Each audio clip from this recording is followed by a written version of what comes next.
सोचो तुम एक डेथ गेम में फंस गए हो जहाँ पे एक रोबोटिक बेयर तुम्हारे साथ जितने भी स्टूडेंट्स हैं उनकी जान ले रहा है और यहाँ से बाहर निकलने का केवल एक ही रास्ता है। तुम्हें किसी एक स्टूडेंट की जान लेनी होगी लेकिन किसी को इसके बारे में पता ना चले। तो कहानी की शुरुआत में हमें बता दिया जाता है कि जापान का एक एलिट हाई स्कूल है जहाँ पे आप डायरेक्ट एडमिशन नहीं ले सकते, बल्कि ये स्कूल खुद चुनता है कि कौन से बच्चे यहाँ पे पढ़ने वाले हैं। और ये स्कूल केवल उन्हीं बच्चों को एडमिशन देता है जो बहुत ही इंटेलिजेंट हो या फिर उन्होंने किसी भी फील्ड में महारत हासिल की हो। और ये स्कूल ये गारंटी भी देता है कि अगर आप यहाँ से पढ़ के जाते हैं तो आपको जीवन में सक्सेस मिलेगा। और इस स्कूल ने टोटल 15 बच्चों को चुना होता है अपने यहाँ एडमिशन देने के लिए। मकोटो भी उनमें से एक होता है। और यहाँ पे मकोटो जैसे स्कूल का गेट क्रॉस कर रहा होता है वो बेहोश हो जाता है। जब उसकी आंख खुलती है तो वो अपने आप को एक क्लासरूम में देखता है। और यहाँ पे मकोटो को कुछ अजीब लगता है क्योंकि इस क्लासरूम में ना तो विंडो है और ऊपर से जब वो डोर खोलने जाता है तो वो डोर ऑटोमेटिकली बंद हो जाते हैं। और ऊपर से उसका ध्यान इस बात पे भी जाता है कि क्लासरूम में चारों तरफ कैमरा लगे हैं। और तभी उसका ध्यान एक टेबल के ऊपर जाता है जिसके ऊपर एक बुकलेट था। उसके अंदर लिखा हुआ था कि जितने भी नए स्टूडेंट्स हैं वो सब हॉल में जमा हो जाए, वहीं पे सबका इंट्रोडक्शन होगा।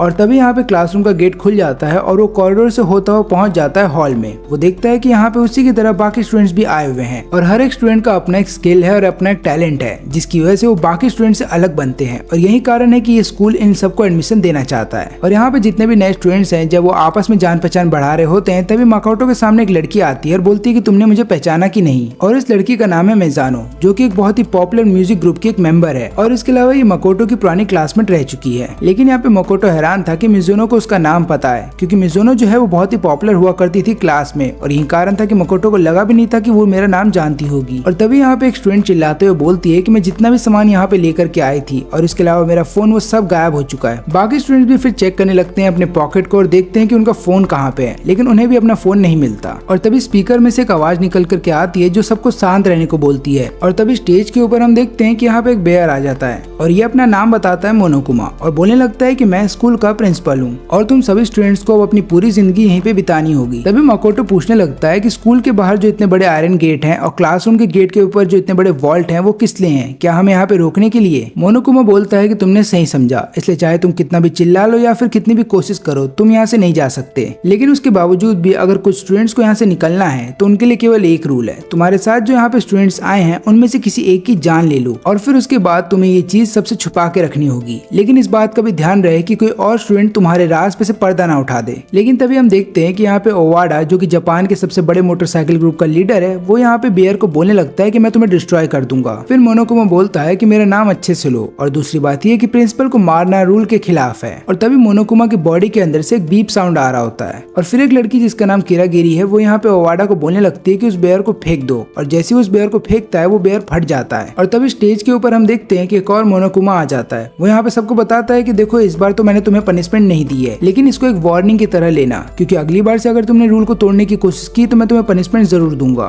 फिर इसके बाद सभी स्टूडेंट्स यहाँ पे डिसाइड करते हैं कि वो लोग एक साथ मिल करके काम करेंगे ताकि यहाँ से बाहर निकल सके। लेकिन यहाँ पे तोगुमी डिसाइड करता है कि वो किसी के साथ मिल करके काम नहीं करेगा क्योंकि उसको ऐसा लगता है कि इनमें से कोई धोखा जरूर देगा। लेकिन यहाँ पे हम ओवाडा को देखते हैं जो कि इन सभी चीजों से बहुत ज्यादा स्ट्रेस फील कर रहा था और उसको यहाँ पे एटीट्यूड पसंद नहीं आता तोगुमी का। तो उससे जाके बात करता है और बोलता है कि हमारे साथ मिल करके काम करो। लेकिन यहाँ पे टोगुमी जब उसकी बात नहीं सुनता तो ओवाडा उसको मारने वाला था, लेकिन बीच में से टोगुमी हट जाता है और ओवाडा का जो पंच है वो मकोटो को लगता है। और जब उसको होश आता है तो देखता है कि मिजुनो उसी के बगल में है और वो यहाँ पे बताने लगती है कि काफी स्टूडेंट अकेले काम कर रहे हैं तो कुछ यहाँ पे ग्रुप के साथ मिल करके काम कर रहे हैं और सबका मोटिव एक है, यहाँ से कैसे भी करके बाहर निकलना। और यहाँ पे ये दोनों एक दूसरे से वादा करते हैं कि ये दोनों एक दूसरे का साथ निभाएंगे ताकि ये दोनों ही यहाँ से बाहर निकल सके। फिर इसके बाद हम देखते हैं कि ये लोग चले जाते हैं किचन में जहाँ पे बाकी स्टूडेंट्स भी बैठे हुए होते हैं और ये सब लोग डिस्कस कर रहे होते हैं कि हमने स्कूल का एक चक्कर मारा और उसके बाद हमें कुछ इन्फॉर्मेशन पता चली है कि हम गेट को डिस्ट्रॉय नहीं कर सकते हैं चाहे कुछ भी हो जाए। और उसके अलावा हमने ये भी देखा है कि केवल हमें एक ही फ्लोर का एक्सेस है और ऊपर से हर एक स्टूडेंट का यहाँ पे एक पर्सनल रूम है, लेकिन वो रूम भले ही कितना भी कंफर्टेबल क्यों ना दिखे वहाँ पे कैमरा लगे हुए हैं। तभी फुजुसाकी जो कि एक स्किल प्रोग्रामर है वो यहाँ पे सबको बताने लगती है कि जब मैं फ्रिज में गई थी कुछ खाना ढूंढने के लिए तब मोनोकुमा वहाँ पे आया था और उसने मुझे बताया था कि खाने की चिंता मत करना, पर डे यहाँ पे खाना फ्रेश मिलेगा और कभी भी खाना आउट ऑफ स्टॉक नहीं होगा। तो जितनी इन्फॉर्मेशन इन लोगों को मिली है उसके हिसाब से ना तो इनको पता चल पाया है कि यहाँ से कैसे बाहर निकले और ऊपर से इन्हें ये भी नहीं पता कि कौन ये सब करवा रहा है। अब इसके बाद 3 दिन बीत जाते हैं लेकिन इन्हें कोई भी रास्ता नहीं मिलता है यहाँ से बाहर निकलने का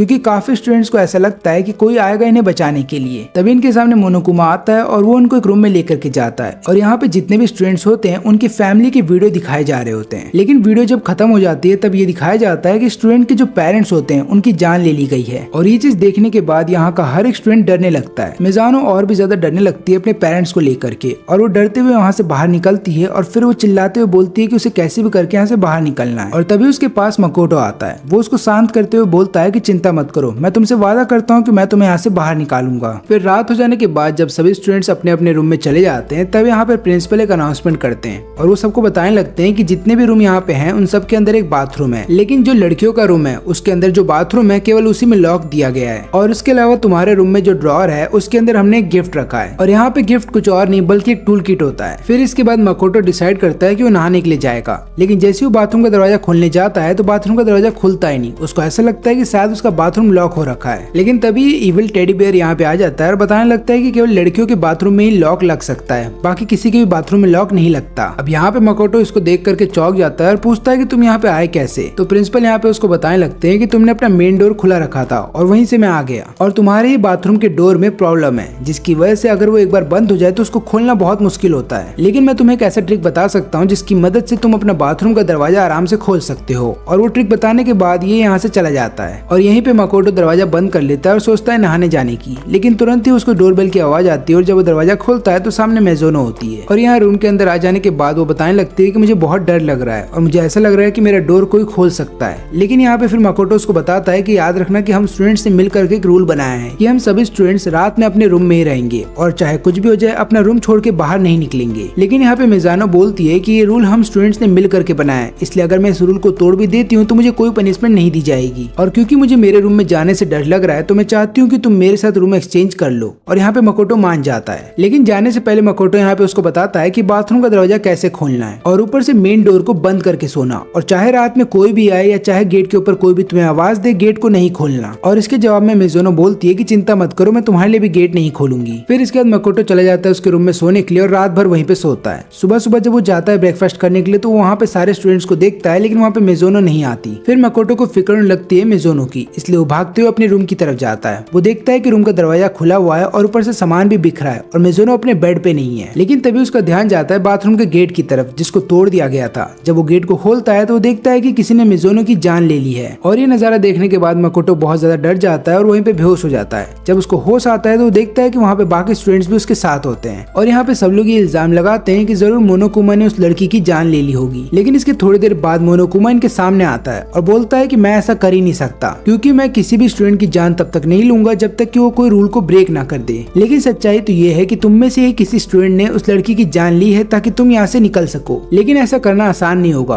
क्योंकि जिस भी स्टूडेंट ने उस लड़की की जान ली है उसे कैसे भी करके अपनी सच्चाई छुपानी होगी तुम सबसे, ताकि तुम लोग उसको पकड़ ना पाओ। लेकिन अब देखना ये है कि क्या तुम में से किसी ने भी ट्रेटर को पकड़ा है या नहीं। और ऐसा करने के लिए तुम सभी स्टूडेंट्स को एक मौका दिया जाएगा जहाँ पे तुम सभी स्टूडेंट्स मिल करके वोट करोगे एक ऐसे स्टूडेंट के खिलाफ जिनके ऊपर तुम्हें शक है। लेकिन याद रहे, जिस भी स्टूडेंट को तुम यहाँ पे किलर मानते हो, अगर वो सही में किलर निकला तो हम उसको सजा देंगे। लेकिन अगर वो किलर नहीं निकला और उसने कुछ भी नहीं किया होगा तो बाकी जितने भी स्टूडेंट्स हैं उन सबको पनिशमेंट दी जाएगी और जो ट्रेटर है वो स्कूल से बाहर निकल जाएगा। लेकिन यहाँ पे मोनोकुमा जिस तरीके की पनिशमेंट की बात कर रहा है उसमें स्टूडेंट्स को बहुत ही दर्दनाक मौत दी जाएगी। लेकिन यहाँ पे इनोशिमा बोलती है कि मैं इसके खिलाफ हूँ और ऊपर से मैं किसी भी चीज में पार्टिसिपेट नहीं करने वाली। अब यहाँ पे मोनोकुमा उसके पास जाता है ताकि उसको समझा सके, लेकिन जैसे ही वो कुछ बोलने वाला होता है तब यहाँ पे इनोशिमा उसके चेहरे पे लात रख देती है। और इसके जवाब में मोनोकुमा बोलता है कि मैंने तुम्हें पहले ही बताया था ना कि प्रिंसिपल के ऊपर हमला नहीं करना है, नहीं तो तुम्हें पनिशमेंट दी जाएगी। और इसके कुछ ही देर के बाद हम देखते हैं कि इस लड़की की बॉडी के ऊपर भालों से हमला होता है और वो भाले इसकी बॉडी के आर पार चले जाते हैं। और इस लड़की की मौत के बाद यहाँ पे सबको बोला जाता है कि अपना टाइम वेस्ट करना बंद करो और इस बात का पता लगाओ कि मेज़ोनो का खून किसने किया था, क्योंकि थोड़ी देर के बाद ट्रायल स्टार्ट हो जाएंगे जहाँ पे तुम्हें ट्रेटर को चुनना होगा। और इसलिए यहाँ पे सभी स्टूडेंट्स के पास कोई चॉइस नहीं होता, तो मोनोकुमा जो भी इन्फॉर्मेशन उनको देता है उसी की बदौलत यहाँ पे उन सबको पता लगाना होगा कि मेज़ोनो की डेथ कैसे हुई है। और फिर यहाँ पे सबको पता चलता है कि उस लड़की की मौत मकोटो के रूम में हुई है, तो सब लोग यहाँ पे मकोटो पे शक करने लगते हैं और वो अपनी सफाई में यहाँ पे सबको बोलता है कि रूम हमने स्विच क्यों किया था। लेकिन ऐसा लग रहा था कि कोई भी उसकी बात पे बिलीव ही नहीं कर रहा।